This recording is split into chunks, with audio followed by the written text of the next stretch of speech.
अभियांत्रिकी, कृषी आणि औषध निर्माणशास्त्र अभ्यासक्रमासाठी MSc-CETला सुरुवात झाली आहे. यंदा 7,64,000 विद्यार्थ्यांची नोंदणी सुद्धा झालेली आहे. 2 टप्प्यांमध्ये ही परीक्षा होती आहे. 9 ते 17 एप्रिल भौतिकशास्त्र, रसायनशास्त्र आणि जीवशास्त्र अर्थातच PCB गटाची परीक्षा होणार आहे.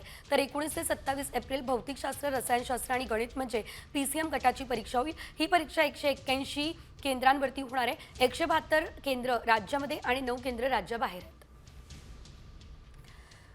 172 केंद्रांवरती तब्बल ही परीक्षा होणार आहे. यामध्ये 7,64,000 विद्यार्थ्यांची नोंदणी झाली आणि आजपासून MSc-CET ही जी परीक्षा आहे ती सुरू झालेली आहे. अनेक विद्यार्थ्यांचं भवितव्य खरं तर आजच्या परीक्षेच्या हातात आहे.